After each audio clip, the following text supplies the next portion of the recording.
Well, hey everybody, John Ritlin here, and... The Durbinator. Yeah, SmackDown Miami.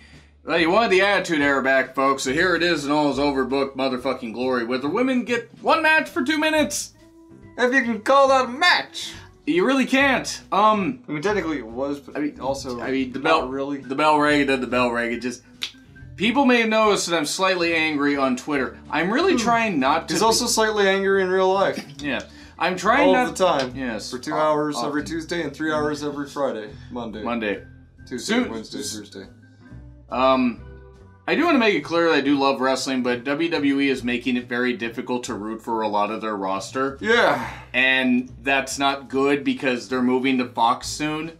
They need to put the pieces in place. And they're 18 days away from SummerSlam. Yeah. They need to really do so. They need to hit the hard reset come SummerSlam. Yeah, everything needs to change. And I'm not talking... Release Luke Harper from his contract. Release a lot of people from their contracts. And... yeah. Figure out, like, severance packages for them. Not like Val Venus severance package, but, like, something that, you know, just... let them out of their contract if they so desire. Did you see that woman, that Asian woman he slept with? I would have, and you would have too. So anyway, yeah, Otunga joins commentary. Choppy. Because all Asians carry samurai swords, according to Vince Russo. Yeah, I don't have one. So, yeah, wait, what? Wait, you, what? You actually have one? Maybe. Wow. So yeah, Otunga joins commentary. So, Corey was on assignment or something, not really sure. I'm a weeb! Byron, unfortunately, did lose his dad, Yeah. and whatever time he needs, Yes. This isn't about the character, it's about none of that. Just terribly lost his take all dad. the time you need, bro. Yeah. It just, and anybody, if you send mean tweets of Byron because he lost his dad, I will hunt you down on Twitter, I will report you guys. This is coming from me, who makes a lot of offensive jokes, even I have lines I won't cross. So. I will look for you, I will find you, and I will report you. Okay. Twitter taken. So. Twaken. It's the Twaken engine. So, moving on. What is this show? More exciting than SmackDown was. And here's... because we start off with everyone's favorite segment. We did have New Day starting on commentary. Yes, Kofi. for like half the show, and I liked it. It was. We then have Shane, CM Punk chants, which look... It's because Shane is the best in the world!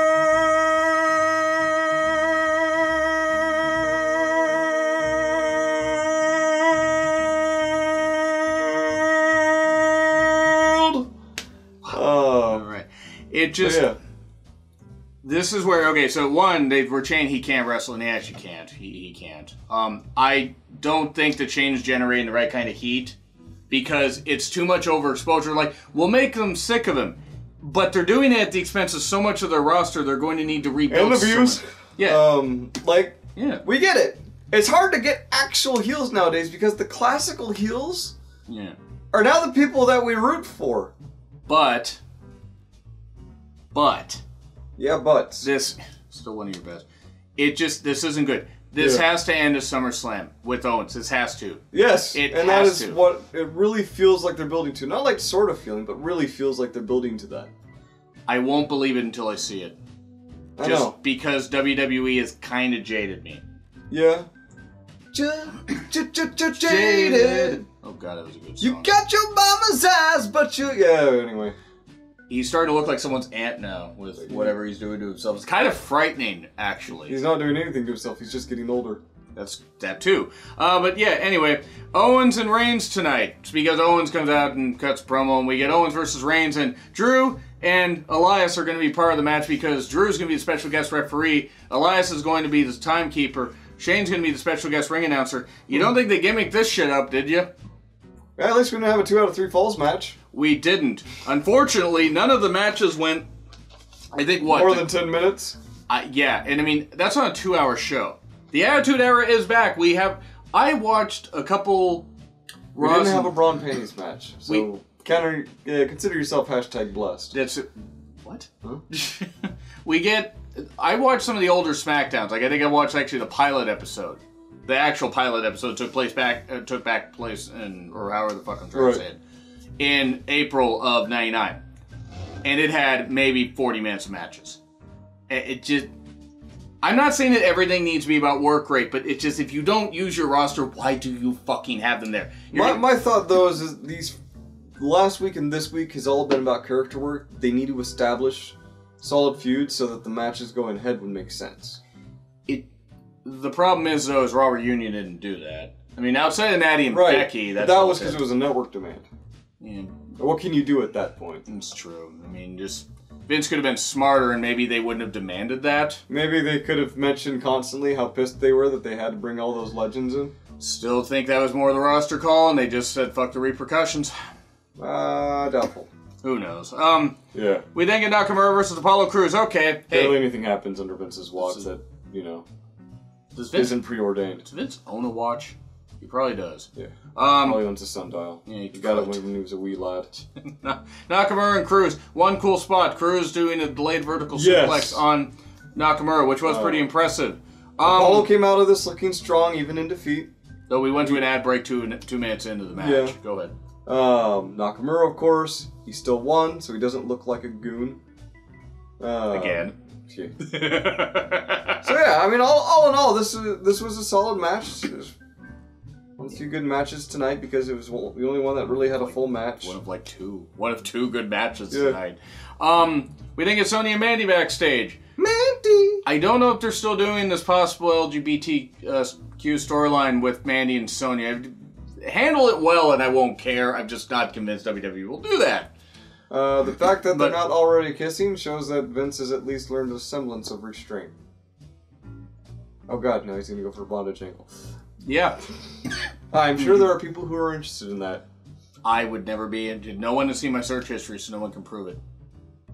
Incognito mode's a good reason for that, isn't it? Okay, incognito mode is none of its... Anyway! Oh, so moving on from that. So we get Sonya and Mandy, and Mandy says, hey, we're going to have a match next week against the Iconics. A title match next week. Or she said something like we're that. We're going to have a tag title match. I think she just meant to say we're going to have a tag match. Yeah. But then Sonya's like, we get a match, and then if we win, we get a tag title match later. Oh. And I'm not knocking Mandy because I think she had a bunch of words that they told her to say in her head, and like a lot of people, when you script people so much, they stumble over shit. I mean, let's not even mention Seth Rollins' promo from last night. Even Seth Rollins' babyface run is dead. Okay, Sonya and Mandy. It's just a matter of how they'd make him turn heel. Fuck, at this point, he's gonna have to curb stomp everybody, but why not at this point? Hey, if we're gonna get Sonya and Mandy against, it's probably gonna be... People pop for a good heel turn, though. They do. They do. But Sonya and Mandy, Iconics, and Kabuki Warriors probably at SummerSlam. And it's gonna get 5 minutes on the pre-show. Probably. Which I hate. It won't be very iconic! The Iconics will win. They're gonna pin Kyrie. No, they won't. They'll just step out. They'll run out of the ring while the, Fire and Desire and the Kabuki Warriors are going up against each other. But then they'll find a way to win. They'll pin Kairi Sane, and then Asuka will turn on Kairi Sane. No, they'll just run off and lose their titles. They won't technically. Triple threat, Chris. Oh yeah, that's right. They can't get counted out. Yeah. Yeah, I know wrestling. No, it's all right. We're both tired. So then we get Ali. I've been awake since 3 in the morning. I've been awake pretty much since about that too. We get Ali versus we get an Ali promo where he wants to rewrite history. Cue the DuckTales theme. Woo! I am not convinced that they will give Ali a push when he comes back. I hope they do. They should. They've invested time in making merch for him. Of course they should. He's an effort making merch for him, which is more than I could say about what they did for Becky. Oh God, the man's man, Chris. It's such good shit. It's such good shit. We will likely get Ali. You're the best intern we've ever hired out of 100. Tampa Community College. Yeah. We will get Ali I didn't know that was there. Don't think Tampa did either. Ali will probably get a shot at Nakamura at SummerSlam. Yeah. And then he will lose. Somebody said, and Jeremy, I'm not knocking you if you watch this. I'm not knocking you at all. But that, Ali will come up short, but then beat Nakamura when SmackDown goes to Fox. I'm sorry, Fox is not going to want a Muslim to win. That's not Fox News. Fox, though, ain't exactly run by good people either. Barely any corporation is run by good people. Very fine people on both sides. I mean, Vince McMahon is in charge of the WWE. That's I'm not saying that Vince is great either. It's like this company has succeeded in spite of him being dumb. We didn't get Shawn on Miz TV. Empty seat shots. Good job, Kevin. Good job. Good job. Throw you in a volcano. Shawn Michaels, he could see it all. To the left, to the right, to the front, to everywhere. To the window, to the wall. Marine 6 plugs, by the way. Yes, many of them. Yes, a lot of them. We then get Ziggler out to the ring. He mentions how Goldberg was embarrassing in the ring, which he was, and you can't tell me otherwise. He also talked about how embarrassing it was to see Shawn Michaels back in the ring. How... And then he says, I was heartbroken, and the first thing out of my mouth was, do you know who Shawn Michaels is? He's a heartbreak kid. Yeah. It just... maybe a change in verbiage there. Probably would have worked. Dolph. I'm Piggly Wiggly Ziggly, if I may call you Piggly Wiggly Ziggly. Hashtag. Piggly Wiggly Ziggly. I'm sorry, but Ziggler is right. I don't agree with Ziggler that often. Shawn coming back to the ring was embarrassing. It actually made me. And Shawn Michaels, he agreed. Yeah. But that's Saudi blood money, you dumb son of a bitch. You got saved just to go all the way to Saudi Arabia. You fucking idiot. Not that he's the only one. Plenty of others did. But anyway. From born again Christian to born again dumbass. They kind of all are. But anyway, Miz to Ziggler. Miz is like, it's like, well, you say it should have been you. Do something about it, or something like that. Words and then the crowd, do something! Do something! That's what Miami's been saying to the And Miz takes off his jacket and he puts his chin out. Just like, go ahead, do it. And then... Dolph walks away. Shawn Michaels grabs his arm to stop him. I'm guessing, let's have a chat. And Dolph goes to swing, hits the Miz. Shawn Michaels goes to check on the Miz. Then hits Dolph with Sweet Chin Music? He gets hit. Dolph hits Shawn with Sweet Chin Music, which makes his other eye go that way. Yeah. And now him and Linda McMahon have something. Is my vision fixed? About that, I'm sure you're all right. Hopefully not alt. Alt Ziggler. Yes. Ooh. No. No. Don't turn that Z anywhere. So, this was... I didn't like this. I didn't. I liked the Miz did. What he said. It just... Yeah. Enough legends. I'm sorry. It just... And what happened? What happened to Shawn being part of commentary, by the way? Was he actually on commentary later? No. I don't think he was. Go ahead. Michael Cole was. That's worse. But I do like the fact that they are addressing on TV the fact that using all of these legends for a cheap pop is bad.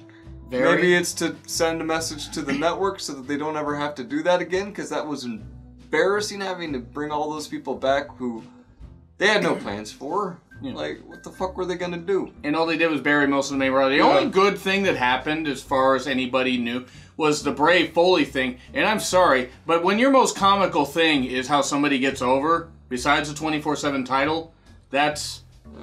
Anyway. But no, I'm just saying, at least Foley put somebody over. At least he did business the right way. Yeah.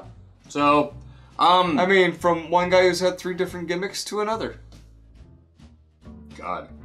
Really sad, isn't it? So, yeah, we then get Charlotte and Cactus Jack and Husky Harris, and Bray Wyatt, and Dude Love, and Mankind, and The Fiend.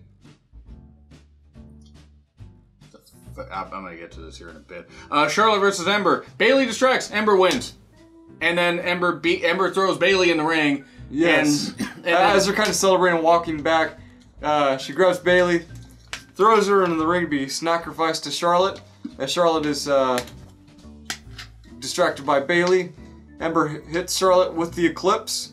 Bayley's down, so she gets up onto the top turnbuckle. Bayley gets up. Ember hits her with the Eclipse as well. Yep. Ember comes out of that looking stronger than everyone else. That is why Ember's going to lose the SummerSlam. Well, I mean, we're a couple weeks away, so I hope she does. The build may be different. True. I don't know. I actually hope it's right. I just fear. Yeah. I just fear with this company they're afraid of change. And I like Bayley. What the hell is this? What is this? That's a quarter. God damn it, Chris. It's a burrito. What the hell's a burrito? You're eating what? Never mind. Kofi and Orton. Yes. Of course, we go back to the stupid thing. Stupid.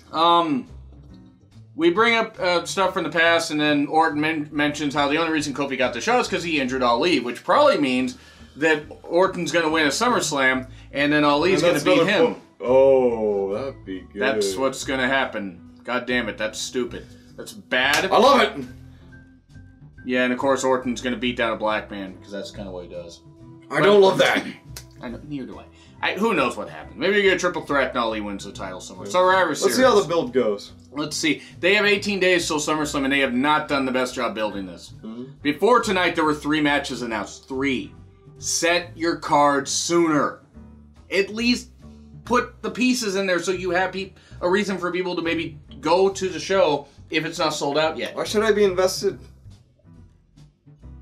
Are you gonna make a clothing joke? No. Oh, okay. Why should I be invested enough in the product to just even care about how soon they book things? My point is if they don't do this stuff, it's throwing matches on the pay-per-views a couple days before, or in the case of Balor and Nakamura, the day of, right? Is not the way to do it. Yeah, which is why I think, like I said though, they're trying to get the main plot points out of the way so that they can focus on building the matches a little better towards SummerSlam. Do they have too many people on the roster? Active on the roster? Yeah, because house shows, I'm factoring that in too. House shows can be important. You gotta, have an undercard for that. But generally speaking, the TV roster isn't exactly bloated when you think about it. Because they don't use enough of them? Yeah. And that's what's disappointing. But anyway, okay. They haven't used enough of them to establish that they have too many people, because they're using too few of them. But we know that if you look at WWE.com, you can see how many people they have. If they don't cut like 40 people, I just... Maybe not 40, 20, something. This is what needs to happen by Mania 36, after Mania 36. Another story for another day, though. Hey, okay, it was the most interested I've probably been in Randy Orton in about 2 years. Yeah, when he cares about something, it shows. Yeah, I mean, when he actually gives a shit and, isn't targeting black people like he always does. Which is what he's technically doing. I mean, you just gonna run into that? You did. I mean, you ran into that wall. I kind of did.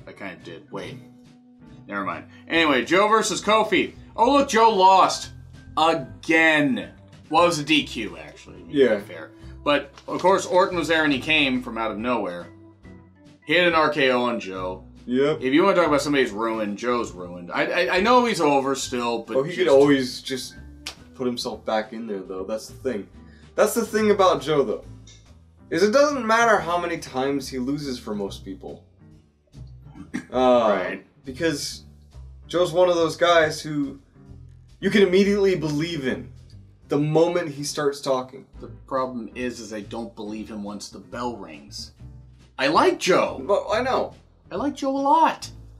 But the thing is that he can convince people that he might just win.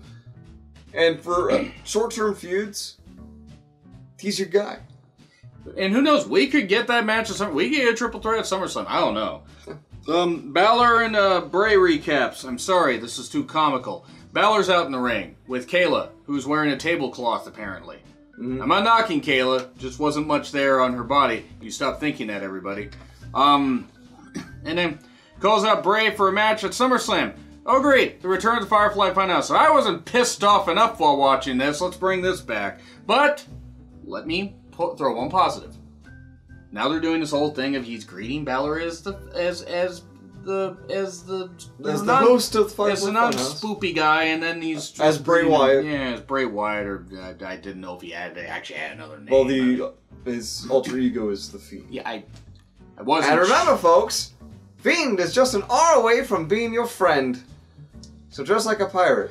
I think that's the point. I think that's this is Return to Monkey Island confirmed. So this and they already did a remake of that. They did? Yeah. Really? Wow. That was a while ago. Oh, God. But anyway, moving on from that, we have. Oh, by the way, he accepts your challenge, and all you have to do is let me in. This is so stupid. I can't take it seriously. I can't. I'm sorry. But Bray's gonna be the first one to beat the Demon on the main roster. Let's hope so. He needs it. Well, Balor's taking time off. It kind of would make no sense for Balor. They would have Balor do that as the Demon. They would do that. Recaps of the 24/7 Raw reunion stuff. Thanks. I didn't hate the show enough already.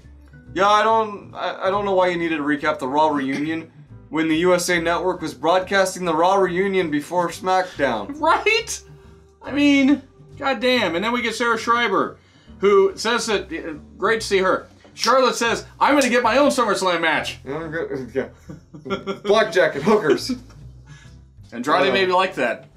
She's going to face the best women's wrestler out there. So we're going to get one of a few things. We're going to get Ronda Rousey returning. If she's not the best, but whatever. We're going to get Sasha returning. And then maybe Sasha goes to Raw and actually does some shit. Maybe. Besides, you know, hide her weave everywhere. Feud with Becky, I would watch that. Otherwise, what are they going to do? Bring Trish back and have Trish face Charlotte? I mean, they could. Yeah. It'd be a weird use of Trish, but I don't think I'd get any satisfaction from that. What are they going to do? Have Lacey Evans face Charlotte? I'm not saying I'd be against Lacey Evans, but it may seem like it's somebody big. Shane McMahon in a dress. The best women's wrestler in the world! Santino's like, the fuck? So, we then get... I don't know... it's Steph McMahon. Stephanie has a lower voice than Shane. That's scary. So, moving on. Who do you think Charlotte's talking about? Leave your thoughts in the comments. Yes. Reign versus Owens. Shane is the guest ring announcer. Drew is the ref. All this build-up, all the intros, and how long did it take for it to devolve into madness? Minute and a half, 2 minutes. Yeah. They just started beating up Drew and beating up everybody, and Shane got stunners, and then Shane's group got a beatdown, and this has done nothing for Drew's, done nothing for Elias at all. But it did everything for Kevin Owens. If Owens does not permanently lay out Shane. And storyline sense, he means. Yes, as much as I don't like Shane's character, I don't actually think he's a bad guy. I just don't want Shane on TV anymore. Just get him off TV. You gotta establish some caveats when you say things, because you know how the internet is in reactionaryisms. People do tend to take me a little seriously. The people take people too seriously. Yeah. It just... I'm sorry. I did not enjoy this. It was not good. It was not great. You know what? Not terrible. You know what? No, C-. I'll tell you why C-. Yeah, I was gonna say C-. I'll tell you why. Telling my lines! What? Here's why. There were a couple decent matches, and they build up some stuff for SummerSlam, which is the opposite of what Raw Reunion did. I, however, did not like this necessarily all that much. Go ahead. You didn't get too much of the 24/7 title. I don't want any of that going forward. So, that was another reason you probably liked it a little better. But, yeah, if you see the pluses or minuses, you can see this pull up here. There's no pluses or minuses on there, but you can choose one of the grades there. You can do that. Also, want to make... What the fuck are you doing? Want to make mention... Gesturing at the grades. We are going to... The grades. Yes. And grade. So, I'm going to be reviewing the G1 show tomorrow. That's night 8, I believe. Any other G1 shows, like Saturday and Sunday, will probably be done Sunday morning. We are going to be a 2-day Defy Northwest wrestling event. Yes! We're going to go see Tama Tonga. And... Wait, who the hell else is going to be there? Red Boy Joey Quinoa. Okay, so only one wrestler is going to be there. Okay, got it. Gonna be Chef. That's true. Randy Myers. A lot of local people. So, hopefully, it's going to be a good time. But anyway, agree, disagree with what we said. What are the things that they're supposed to do? I forget. Yeah. You can like, you can dislike, like or dislike, leave comments, you can subscribe, and better yet, you can share the video around, because views. By the way, thanks for almost thanks for what? Thanks for almost 450 views on the Raw Reunion review. You made our most popular Raw Reunion review, or Raw review, I think, ever. Yeah. I mean, and I'm glad you liked the reunion. Red onion. So anyway, yeah, I'm John Ritlin, that is. The Durbinator. We'll be back next week. RV Derb. Have a good night. Went longer than I expected.